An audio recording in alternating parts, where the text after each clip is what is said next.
Assalomu alaykum hurmatli Shavkat Miromonovich Mirziyoyev janob oliy. Men Sharapova Sevaraxon Abdumannapovni, sizni qizingiz. Siz meni juda ham yaxshi bilasiz. Farg'ona viloyati Oblonosiga keldim. Mana chiqib ketdilar, qo'qib ketdilar. Haqiqatda oshkora aytgansiz siz Shavkat Miromonovich. Agar adolatli bo'lsa, haqiqat bo'lsa, siz prямой efir qilavering deb o'zingiz aytgansiz Shavkat Miromonovich.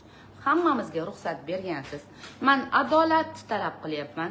Chunki ta'lim bizning yurtimizda, umuman hamma yurtlarda ta'lim birinchi o'rinda turadi. Qachonki bizda ta'lim sifati yaxshi bo'lsagina O'zbekistonimiz rivojlanadi deb o'zingiz aytgansiz. Shavkat Miromonovich, men hozir kelib video qilib, chunki men ishonmayman bularga. Har safar ishni yopib qo'yishaveradi, Ablanomini, Dolimov, Sherzod aka deganlari. Mana hozir ular ham mendan ruxsat so'radingizmi dedilar. Lekin sizni ochiqlik siyosatingiz bor Shavkat Miromonovich. Nimaga mutasaddilar, rahbarlar ochiqlikdan qo'rqadi? Nimaga mana mehnat bandiligida akamiz bor ekanlar, ular qo'rqmayaptilar? Men juda xursand bo'ldim ulardan. Nimaga? Chunki jarayonda syomka qilamiz dedilar. Nimaga? Chunki bular chestni bo'lsalar kerak, qo'rqmasalar kerak. Qonuniy ish qilsalar kerak. Lekin noqonuniy ish qilgan albatta qo'rqadi syomkadan. To'g'rimi Shavkat Miromonovich? Shavkat Miromonovich, вы сами дали свободу слова. Я вот shunga amal qilyapman. Men ham ayolman. Onaman, yolg'iz onaman. O'zim harakat qilyapman. Buni men обязательно YouTube kanalimga joylayman. Men faqat adolatni talab qilyapman xolos. Siz o'zingiz aytganingizdek, adolat, yana adolat. Mana hujjatni olib chiqing deyishdi, dedim. Shu hujjatni olib chiqishmadi. Haqqim bor. Mana hozir mana hujjat olib chiqinglar deyishdi. Hujjatni topshalmayapti shekilli mana. Abdujabbor aka deganlari hujjatni topolmayaptilar. Hurmatli prezident. Mana qani hujjat? Topolmayaptilar 15-bog'chani hujjatini. Topolmayaptilar. Hatto meni hujjatimni chig'iriqdan o'tkazib yuborishgan. Undan tashqari Dolimov janoblari stavkani ochdilar. Mana 102 qilayotganlar. Haqiqatni chaqirgani uchun, haqiqat chaqiring 102 ni chaqirar ekanlar. Haqiqatni oshkora qilgani uchun. Hujjatni bersinlar. Hujjatni bersinlar. Ko'raman, meni ixtiyorim, meni ishtirokimda deganman. Shavkat Miromonovich, manaqa shantajist bo'lib ketgan bular. Bular shantajist bo'lib ketgan. Bular nima deyapti? O'zini juda vallomat deb hisoblayapti shekilli. 102 qilib berib yuborishdan oldin 102 ga hujjatni taqdim qilib qo'ysin. Пожалуйста, keyin bemalol menga 302 qilsin.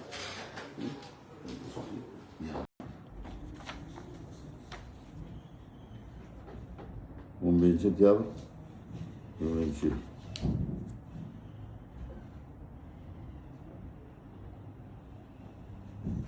shartnoma tuzilyapti. Buyruq rasmiylashtirilishi yurist xulosasi yo'q-ku.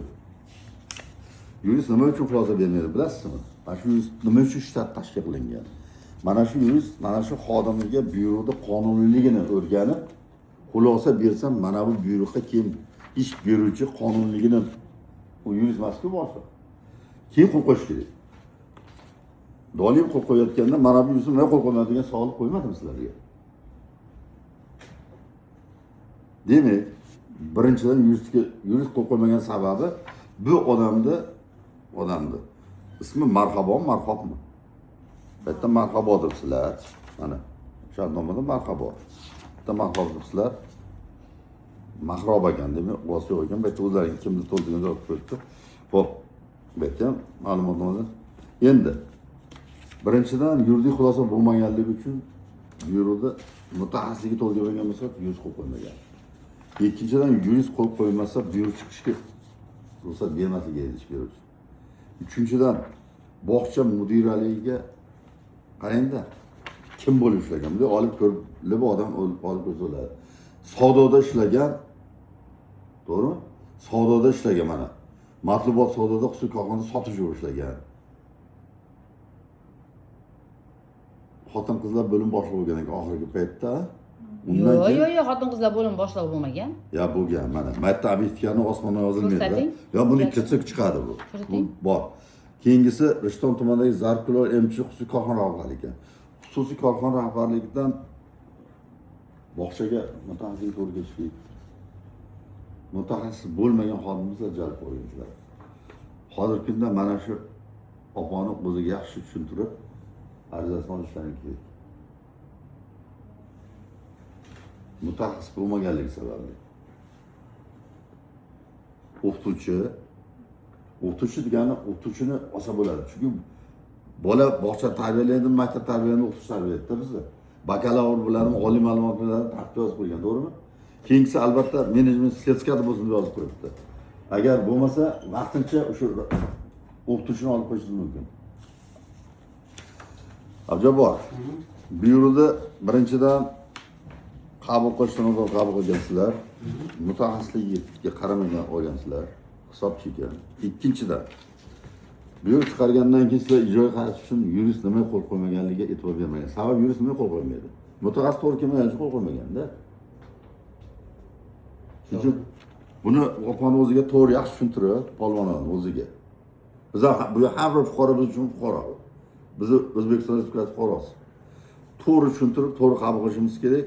Mutaxassislik to'g'ri kelmaganligi uchun xohlang o'z xaridingiz bilan qo'shilib keting. Xohlang mutaxassislik to'g'ri kelmadi deb turib, Mehnat kodeksini ochib qarasalaring 161-moddani 3-qismida malaka talabi to'g'ri kelmaganligi uchun bekor qilinsin degan. Ish beruvchi tomonidan bekor qilsalaring bo'ladi. Chunki buni bekor qilinglarda.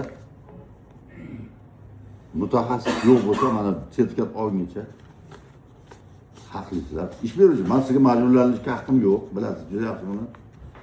Men taklif etaman xolos. Sababli taklif bermoqchiman. Jonon Jabborga berish, bolalar tarbiyalayman, rivojlantiraman deb va'da berishyapti opa. Agar men masalan boshqarma bo'lsam o'ylab ko'rgan bo'lardim temani. O'zlari juda yaxshi biladi. Shun agar iloji bo'lsa, endi men taklifim shu, agar ko'rsalar yaxshi bo'lardi. Bo'ldi aka. Bunga necha kun muddat bersak bo'ladi? Bugun chaqirib bo'shash harakati qilishadi, dushanbagacha xudo xolasa. Shu kelsa bo'ladi? Dushanbagacha. Bo'ladi. Kelishdik bo'lsa. Nimaga buyruq chiqardilaring noqonuniy? Biz noqonuniy emasda, biz obyektivasiga o'sha oliy ma'lumot. Qani? Oliy ma'lumot qani? Qani o'sha obyektivga ko'rsating? Qani? O'sha kuni manda bor. qani? Ko'rsatolmadingiz obyektivkani ko'rdik o'shanda. Ko'rsating. Ko'rsatsin hozircha. Ko'rsating. Ko'rsating. Ko'rsating. Hurmatli prezident, ko'rsatsinlar obyektivkani. Hurmatli prezident, o'sha kuni obyektivkani ko'rsatolmadilar. Manda oliy ma'lumotli degan obyektivkasi bor dedilar. Men talab qilaman, ko'rsatsinlar Shavkat Miromonovich. Ochiqlik siyosatini mana bergansiz, Shavkat Miromonovich.